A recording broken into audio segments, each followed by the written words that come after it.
Hello guys, কেমন আছেন সবাই? আজকে আমি বাহিরে বের হয়েছি আপনাদেরকে তুষার ঝড় দেখানোর জন্য। আর আমি আছি কানাডার টরেন্টোতে। এখানে কয়েকদিন ধরে তুষার ঝড় হচ্ছে, প্রচণ্ড রকমের তুষার ঝড় হচ্ছে। আর কেউ বাহির থেকে বাহিরে বের হতে পারতেছে না। আর শুধু প্রয়োজনীয় কাজ ছাড়া কেউ বাহিরে বের হচ্ছে না। আর আমি বের হয়েছি আপনাদেরকে তুষার ঝড় দেখানোর জন্য।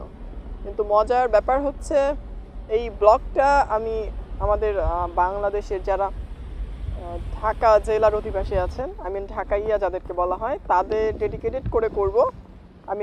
করতেছি, তাই কি বলে, আমি ঢাকাইয়া ভাষা ব্যবহার করার চেষ্টা করব, জাস্ট ফানিলি।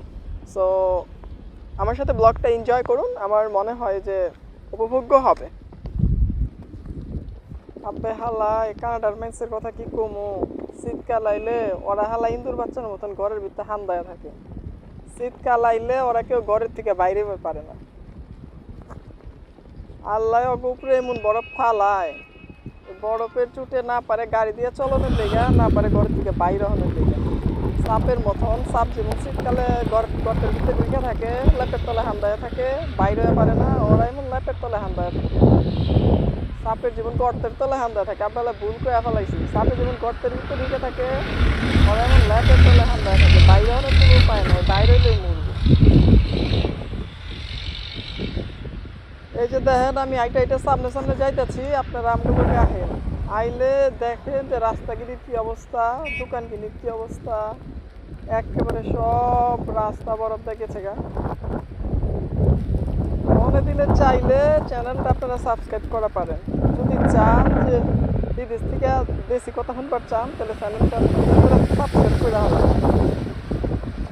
কতক্ষণের লেগে আমার বক বক বন্ধ করবার লাগছি, তুঙ্গরে একটু জ্বর টর দেখায়, জ্বরে সানমান হুনাই, দেখো জ্বর আসলে কি মন দিবি, সেইখানকার অবস্থাটা কি হয়, আর কেমনে বরফ কাপড় দেখো।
বাড়িগিনির দিকে চা দেখেন, বাড়িগিনি লাগে জানি আল্লাহ আকাশের আপনামায় দিচ্ছে, সব একবার বরফে ডেকে গেছে গা।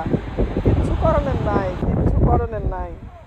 শীতকাল আইলে কানাডা আমেরিকা এমন এমন পরে ওই যে কয় না, ওই যে বিভিন্ন ড্রেস টেরেস পরে, ওইগুলা পইরা বাইরে হয় একেবারে শেষ।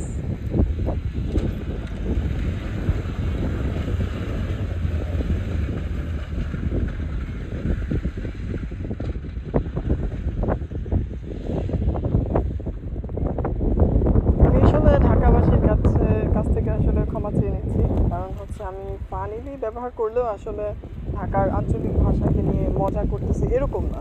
ঢাকার আঞ্চলিক ভাষার একটা আলাদা মাধুর্য আছে।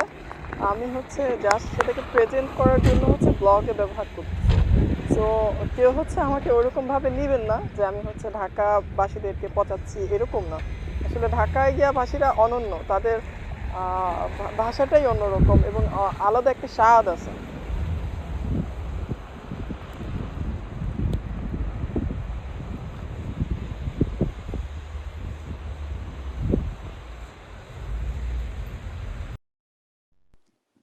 আহো বাতি যা, বেল আইকনে প্রেস কইরা চ্যানেলটা সাবস্ক্রাইব করো।